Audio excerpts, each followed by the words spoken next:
Hey guys, it's Audrey. And Zach. Well, it's week 5 of Collide. Right. Hey Audrey, what do you think about fire? Not a fan. Oh, come on, it's so cool. Big explosions and fire. But did you hear about the gender reveal party that happened in California? No. They set off this huge explosion. It was blue and cool, but it kind of set fire to a lot of the grounds, and then it burned down 20,000 football fields. So fire is pretty destructive. Yeah. You know what else is really destructive? What? Our words. We're gonna go see what Kevin has to say about that. Okay, so our words. James, the book of James, really cares about how we use our words, because remember, the book of James is about when our faith and real life collide. He says in chapter 3, "Dear brothers, not many of you should become teachers in the church, for we will be judged more strictly." What he's saying is our church, our leadership will be judged by our words. He goes on to say, if we could control our tongues, we would be perfect and could also control ourselves in every other way. Meaning what he's saying is, if you can control what you say, then you'll have the rest of your life in check. Well, guess what? I struggle to have my words in check, and I'm sure you struggle with that too. James goes on to use 3 different analogies. First, he uses the analogy of a horse. Now, all of you West Campus cowboys, you're probably used to riding your horse to school. And you know, a horse uses a bit, or the rider uses a bit to control where the horse is going. And James is saying your tongue is like a bit in your mouth, because it controls where you go. What you say controls where you go. The second analogy that he uses is on a ship, a rudder. Now, if you've ever been on a ship, you know that a very small thing, the rudder, steers a very large thing, the ship, where to go. The last analogy is a spark, and this is where we get back to the idea of fire.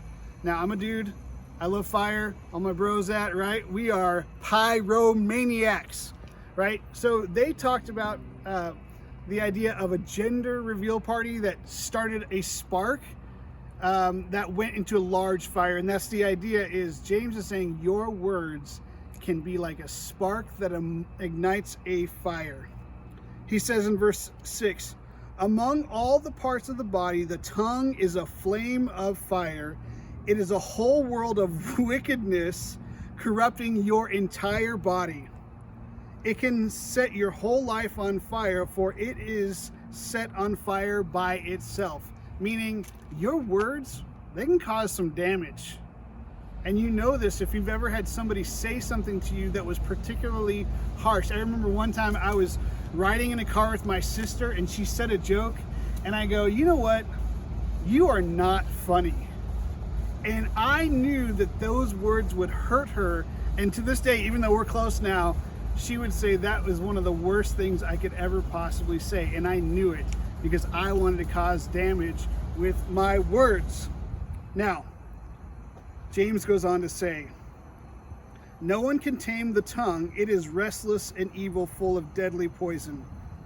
And get this, sometimes our tongue praises the Lord and Father, and sometimes it curses those who have been made in the image of God.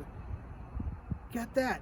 Have you ever gone to church, sung songs, maybe prayed, and said things, amazing things about God, and then turn around and bad mouth your parents or trash talk your brother or sister, like in the same hour? James goes, that should not be. Blessing and cursing coming out of the same mouth, that doesn't make sense.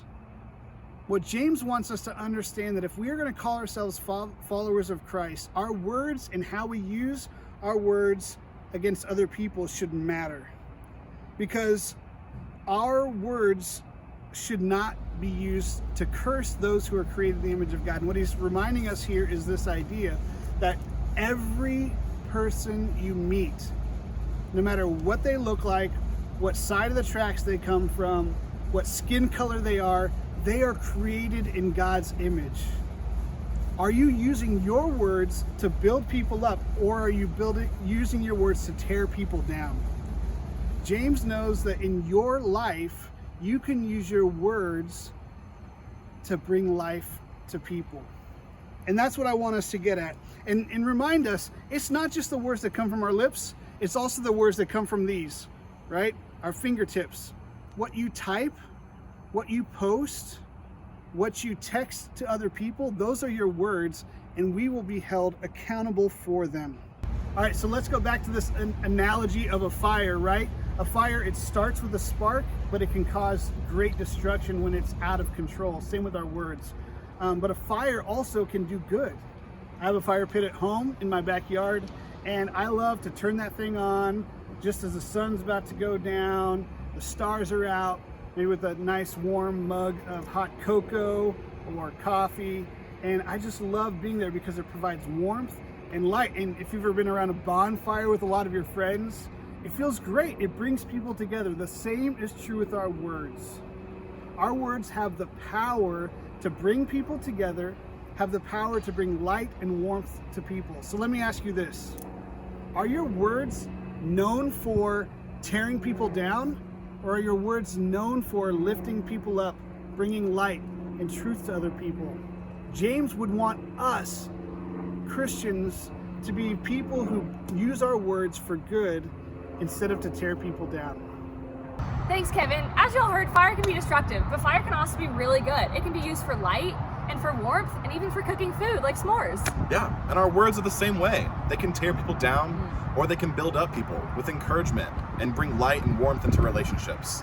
So this week in your small group, find ways to talk about how our words can be positive. See y'all next week.